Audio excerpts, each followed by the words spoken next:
বিধানসভা নির্বাচন পশ্চিমবাংলায় আর মাত্র হাতে গোনা 6 মাস বাকি রয়েছে। প্রতিটা রাজনৈতিক দল তারা ভোট নেবার জন্য রাজনৈতিকভাবে ঝাঁপিয়ে পড়েছে।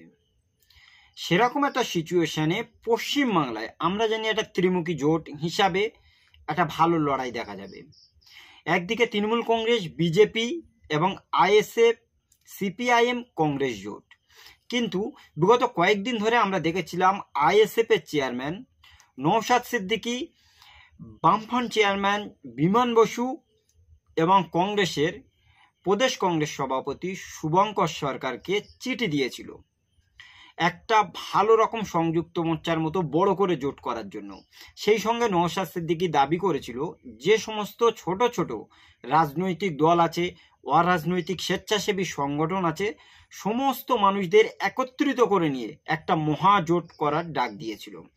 সেই মতো তিনি চিঠি দিয়েছিলেন সমস্ত রাজনৈতিক দলের। কিন্তু সমস্ত রাজনৈতিক দলের ভিতর থেকে কংগ্রেস প্রদেশ কংগ্রেস সভাপতি শুভঙ্কর সরকার প্রকাশ্যে বলে দিয়েছে যে আমরা এবার আর জোট করব না, আমরা পশ্চিমবাংলায় যে কটা সিট রয়েছে প্রত্যেকটা সিটই কংগ্রেসের প্রার্থী দেব। সুতরাং তাহলে একটা রাজনৈতিক দল তারা তাদের পরিষ্কার কথা বলে দিয়েছে। উল্টো দিকে বামফ্রন্ট, সিপিআইএম, এসএফআই, ডিআইএফআই, আরএসপি, এই যে জোটটা রয়েছে বামফ্রন্টের দিকে, এরা কি আইএসএফ এর সঙ্গে জোট করবে?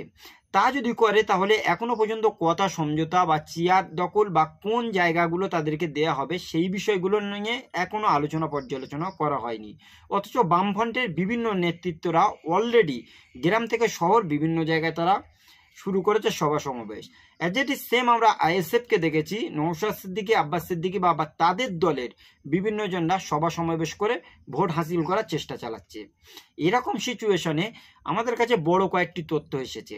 আমরা জানি 2026 বিধানসভা নির্বাচন একটা টাফ হিসাবে এই পশ্চিমবাংলায় চলছে, কারণ এর আগে বিহারে নির্বাচন রয়েছে। আর বিহারে যদি সেখানে এনডিএ জোট অর্থাৎ বিজেপি জয়লাভ করে তাহলে তার প্রভাব বা তার হাওয়াটা কিন্তু পুরোপুরিভাবে পশ্চিমবঙ্গে একটা এফেক্ট করবে। আর সেই পশ্চিমবঙ্গে এফেক্ট করার জন্য অলরেডি বিজেপির যতগুলো নেতা লিডার রয়েছে তারা প্রকাশ্যে বলেই দিয়েছে যে পশ্চিমবাংলাতে এবার আমরা ঝাঁপাবো। সেই জন্য তারা 1200 মতো নেতা লিডার এবার এই পশ্চিমবাংলায় বিভিন্ন মিটিং, মিছিল বা সমাবেশ করবে। তার ভিতরে কেন্দ্রে যারা প্রধান দায়িত্ব রয়েছে, প্রধানমন্ত্রী নরেন্দ্র মোদী, স্বরাষ্ট্রমন্ত্রী অমিত শাহ, উত্তরপ্রদেশের মুখ্যমন্ত্রী যোগী আদিত্যনাথ থেকে শুরু করে নিয়ে প্রত্যেকেই এবার পশ্চিমবাংলা কিন্তু ঝাঁপাবে। একটাই কারণ যে এবার যেভাবেই হোক এই পশ্চিমবাংলায় পদ্মফুল ফুটিয়ে তারা ছাড়বে, এই প্রতিজ্ঞাবদ্ধ হয়ে রয়েছে। সেরকম একটা সিচুয়েশনে আমরা জানি মহাজোটটা হবে, কিন্তু মহাজোট হয় না। সেই সিচুয়েশনটা ব্যক্ত করার পর আমরা নতুনভাবে আর একটা জিনিস শুনেছি যে ফুরফুরা শরীফের আইএসএফ, ইন্ডিয়ান সেকুলার ফ্রন্ট, তারা তো সংযুক্ত মোর্চা তৈরি করতে চেয়েছিল, কিন্তু সংযুক্ত মোর্চার অন্য অন্য রাজনৈতিক দল তারা এখনো সাড়া দেয়নি।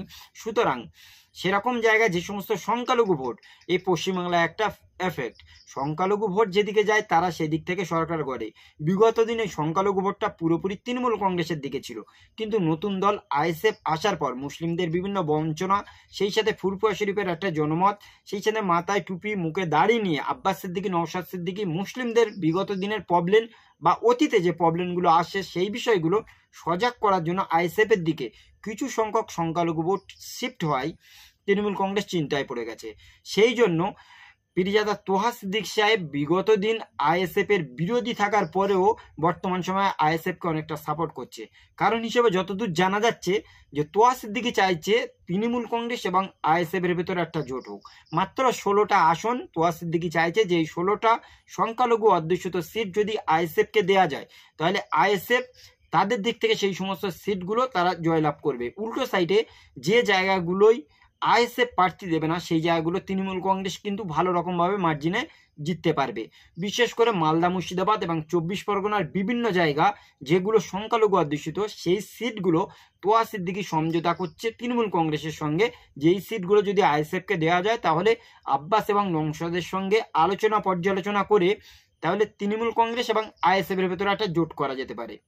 বিগত দিনে তোহা সিদ্দিকী কিন্তু প্রকাশ্যে তৃণমূল কংগ্রেসের 2011 যাতে সরকার আসে সেই সময় কিন্তু সংখ্যালঘুদের ওপরে ব্যাপক একটা প্রভাব ফেলেছিল এই তোহা সিদ্দিকী। সুতরাং তোহা সিদ্দিকী বিগত দিনে একটা তৃণমূল কংগ্রেসের মুখ হিসাবে ছিল। বিশেষ করে মুখপাত্র যেভাবে তিনি কথা বলেছিলেন বিগত দিন ধরে তৃণমূল কংগ্রেসের হয়ে, সেই জায়গায় থেকে তিনি বিগত কয়েকদিন ধরে কিন্তু তৃণমূল কংগ্রেসের বিপক্ষে গিয়ে বিভিন্ন রকম কথা বলছিল। কিন্তু তলে তলে তিনি এটাই চাইছেন যে আইএসএফ এর সঙ্গে তৃণমূল কংগ্রেসের একটা জোট হোক। আর জোটটা কিভাবে হবে?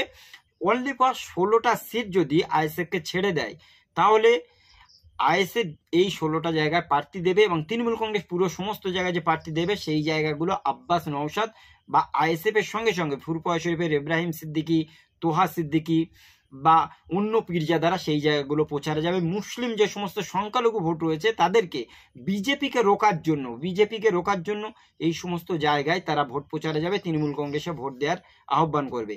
তাহলে একটা জিনিস পরিষ্কার হয়ে গেল, আমরা বিগত দিনে একটা জিনিস জানতাম যে সংখ্যালঘু ভোট কোন দিকে যাবে, সেই সাথে সাথে যে মহাজোটটা হবে কি, একদিকে ভীষণ বড় একটা রাজনৈতিক দল ছিল, দীর্ঘ 34 বছর ধরে সারা শাসন করেছিল ওই পশ্চিমবাংলায়। প্রচুর সংখ্যক শিল্প, স্কুল, কলেজ বা গরিব মানুষদের জমিদান থেকে শুরু করে নিয়ে প্রচুর কিছু করেছিল বামফ্রন্ট আমলে।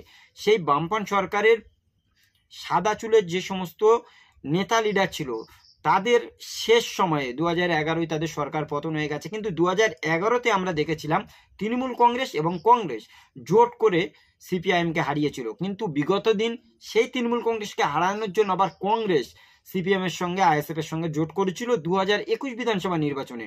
তাহলে এই 2026 বিধানসভা নির্বাচনে আইএসএফ ভার্সেস তৃণমূল, এই যে দুজনা কিসের জন্য জোট করতে পারবে না সেটা তোহা সিদ্দিকী কথা বলছে। সেই সাথে সাথে তোহা সিদ্দিকী ফুরফুরা শরীফের বিভিন্ন পীর পরিবার এবং অরাজনৈতিক বিভিন্ন স্বেচ্ছাসেবী সংগঠন, সেই সাথে ছোট ছোট যে সমস্ত রাজনৈতিক দল রয়েছে তাদের সঙ্গে কথা বলছে যে একদিকে বামফ্রন্ট বা সিপিএম তারা তো চাইছে না আইএসএফ এর সঙ্গে জোট করতে, সুতরাং সংখ্যালঘু ভোট যেগুলো রয়েছে সেগুলো ভাগ না করে বিজেপিকে রোকার জন্য, যেহেতু বিজেপির অলরেডি তারা যদি এরপরে বিহার নির্বাচনে জয়লাভ করে সেই জায়গা থেকে কিন্তু তার যে হাওয়াটাই পশ্চিমবাংলা আসবে, তারা 1200 নেতা দিয়ে এই জায়গাগুলো প্রচার করাবে। সেই সাথে প্রধানমন্ত্রী, স্বরাষ্ট্রমন্ত্রী থেকে শুরু করে যোগী আদিত্যনাথ প্রত্যেকে ঝাঁপাবে এই পশ্চিমবাংলার যাতে বিজেপির ভালো রকম একটা পদ্মফুল ফোটাতে পারে। সেই লক্ষ্যে তাদের প্ল্যানে জল ঢেলে দেওয়ার জন্য তোহা সিদ্দিকী সাহেব একটা বড় ধরনের প্ল্যান করছে, যে প্ল্যানটা হচ্ছে আইএসএফ এর সঙ্গে তৃণমূল কংগ্রেসের জোট করিয়ে দেবে। অনলি 16টা সিট যদি তৃণমূল কংগ্রেস আইএসএফকে দিয়ে দেয়। এই যে কথাটা আমরা শুনলাম, কথাটা শোনার পরে বুঝলাম যে ফুরফুরা শরীফের বিভিন্ন পীরজাদা পীর সাহেবরা এই বিষয়টা নিয়ে আলোচনা পর্যালোচনা হয়তো করতে পারে, করার পরে তারা যদি এই 16টা সিট ছেড়ে দেয়, তাহলে যদি এইভাবে একটা হয় সংখ্যালঘু যে ভোটটা তৃণমূল কংগ্রেসের বিগত দিন ছিল, তাহলে কিন্তু 2026 বিধানসভা নির্বাচনে সংখ্যালঘুদের যে ভোটটা সেই জায়গাটা একটা ভালো রকম এফেক্ট আসবে। উল্টো সাইডে আর একটা জিনিস আপনাদের মাঝে শেয়ার করা উচিত, বামফ্রন্ট দীর্ঘ 34 বছর ক্ষমতায় থাকার পর তাদের যখন সরকার পতন হয়ে গেল, সাদা চুল যে সমস্ত নেতারা ছিল তারা তো অনেকটাই এখন নির্জুম হয়ে গেছে, বসে পড়েছে, কিন্তু তাদের যে তরুণ যে সমস্ত মুখগুলো রয়েছে, বিশেষ করে মীনাক্ষী মুখার্জি, শতরূপ ঘোষ, সে সাথে সায়ন বন্দ্যোপাধ্যায়, দীপশিতা ধর, প্রতীকুর রহমান, সৃজন ভট্টাচার্য, এই সমস্ত যে তাবর নেতারা রয়েছে বামফ্রন্টের ভিতরে যারা নতুন মুখ, এই সমস্ত তরুণদের কি ধরে রাখা যাবে? তারা গ্রাম থেকে শুরু করে শহরের বিভিন্ন জায়গা মানুষদের সঙ্গে এই সময় যে বিভিন্ন প্রবলেমগুলো রয়েছে, একদিকে কেন্দ্রের বঞ্চনা, উল্টো দিকে রাজ্য সরকার দিনের পর দিন যে স্কুল কলেজ সেই সাথে শিল্প থেকে শুরু করে সমস্ত জায়গায় যে সমস্ত দুর্নীতি করেছে বা গরিব অসহায় মানুষদের দিনের পর দিন শিক্ষা থেকে বঞ্চিত করছে, কেবলমাত্র ভাতার উপরে একটা সরকার চলছে, এই সমস্ত প্রবলেমগুলো নিয়ে কিন্তু বামফ্রন্টের এই তরুণ মুখগুলো মানুষদের কাছে গিয়ে ভোট প্রচার করছে। সুতরাং আগামী দিন সংখ্যালঘু ভোট কি ফুরফুরা শরীফের পীরজাদা বা পীর সাহেবদের মুখের দিকে চেয়ে সংখ্যালঘু ভোটগুলো থেকে যাবে আইএসএফ বা তৃণমূলের দিকে, নাকি আগামী দিন বামফ্রন্টের এই সমস্ত তরুণ মুখগুলো যেভাবে ময়দানে ঝাঁপাবে সেই জন্য এই সংখ্যালঘু ভোটগুলো বামফ্রন্টের দিকে শিফট হবে? সেই সাথে সাথে আর একটা জিনিস আপনাদের মাঝে প্রকাশ্যে বলা উচিত, কংগ্রেস তারা চায় না যে তৃণমূল কংগ্রেস এই রাজ্য থেকে ক্ষমতাচ্যুত হয়ে নতুন করে এইখানে বিজেপি ক্ষমতায় আসুক, কারণ এর পরের লোকসভা ভোটে রাহুল গান্ধীর প্রধানমন্ত্রী হওয়ার একটা ভীষণ সম্ভাবনা রয়েছে। সেই মতো ইন্ডিয়া জোট ভালো রকমভাবে প্রতিটা রাজ্য একটা ফাইট দিচ্ছে। সুতরাং পশ্চিমবাংলায় যে সিটগুলো ধরে রেখেছে মুখ্যমন্ত্রী মমতা বন্দ্যোপাধ্যায়, সেই সিটগুলো যদি তার হাতছাড়া হয়ে যায়, বিশেষ করে বামফ্রন্ট, আইএসএফ বা কংগ্রেস যদি জোট করে, তাহলে কিন্তু এই জায়গা থেকে ভালো রকম একটা সংখ্যালঘু ভোটের সাথে সাথে বিভিন্ন ভোটগুলো কেটে নেবে। আর এই ভোটগুলো কাটতে কিন্তু তৃণমূল কংগ্রেসের দিক থেকে যদি ভোট কিছুটা মাত্র 11% কাটতে পারে, তাহলে কিন্তু বিজেপি রাজ্যে ক্ষমতা আসবে। আর এখানে যদি বিজেপি ক্ষমতায় চলে আসে, তাহলে রাহুল গান্ধীর প্রধানমন্ত্রীর আসার যে মুখটা সেটা কিন্তু অনেকটাই ফিকে পড়ে যাবে। সেই জায়গায় কংগ্রেসের যে সমস্ত নেতা লিডার রয়েছে তারা বসে আলোচনা পর্যালোচনা করে যে সংযুক্ত মোর্চার দীর্ঘদিনের একটা বড় করে জোট হতো, সেই জোটটা কিন্তু আর কংগ্রেস করতে চাইছে না। এমনকি বিগত দিনে 2021-এ আমরা বিধানসভা নির্বাচনের আগে মাত্র 3.5 থেকে 4 মাস আগে আইএসএফ তৈরি হয়েছিল। আর এই আইএসএফ তৈরি হওয়ার পর আমরা দেখেছিলাম তারা যখন ভোটে প্রার্থী দেবে বলে কথা বলেছিল, সেই সময়ে বামফ্রন্টের বিভিন্ন নেতা লিডারগণ কিন্তু আইএসএফ এর আব্বাস এবং নওশাদের জনপ্রিয় দেখে, ফুরফুরা শরীফের দেখে মুসলিম ভোটগুলো টানার জন্য কিন্তু তারা জোট করেছিল। কিন্তু উল্টো সাইডে কংগ্রেসের অধীর রঞ্জন চৌধুরী বা আব্দুল মান্নান এরা কিন্তু অনেকটা দূরে ছিল আইএসএফ থেকে, যেটা আমরা ব্রিগেডের জনসভাতে দেখতে পেয়েছিলাম। যখন অধীর চৌধুরী বক্তব্য দিচ্ছিল তখন আব্বাস সিদ্দিকী স্টেজে এসেছিলেন।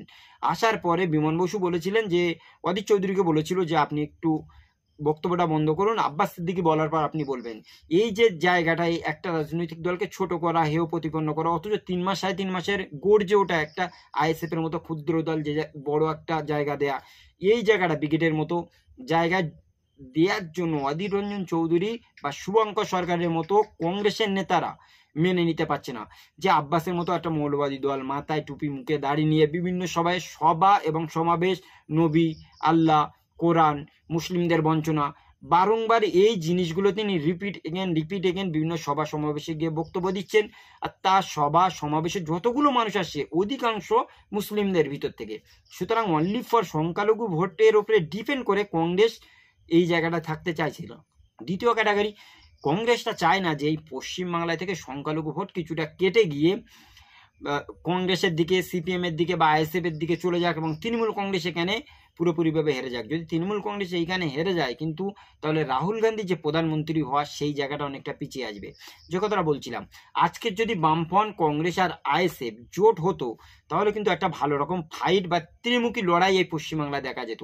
একদিকে এসআইআর করে বিভিন্ন ধর্মের মানুষদের নাম বাদ দেয়া, দ্বিতীয় এইখানে বিভিন্ন মুসলিমদের ভয় দেখানো যে 2 কোটি মুসলিমদের নাম ভোটার লিস্ট থেকে বাদ যেতে পারে, মাত্র 11% ভোটের ব্যবধান রয়েছে তৃণমূল কংগ্রেস এবং বিজেপির ভিতরে।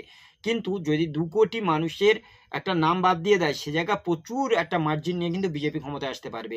সুতরাং এসআইআর হচ্ছে, আর এই এসআইআর এর অধিকাংশ নাম কিন্তু মতুয়া, রাজবংশী এদের নামগুলো চলে যেতে পারে। সেই ভয় থেকে কিন্তু অসীম সরকার, শান্তনু ঠাকুরদের ঘুম হারাম হয়ে গেছে। তারাও চায় না যে এসআইআর হোক এই রাজ্যে। সেই জন্য দিন শেষে এই যে পশ্চিমবাংলা, এখানে জোট হবে কি হবে না, ত্রিমুখী লড়াই হচ্ছে কি হচ্ছে না, সেটা ডিপেন্ড করছে এখন তোয়া সিদ্দিকির উপরে।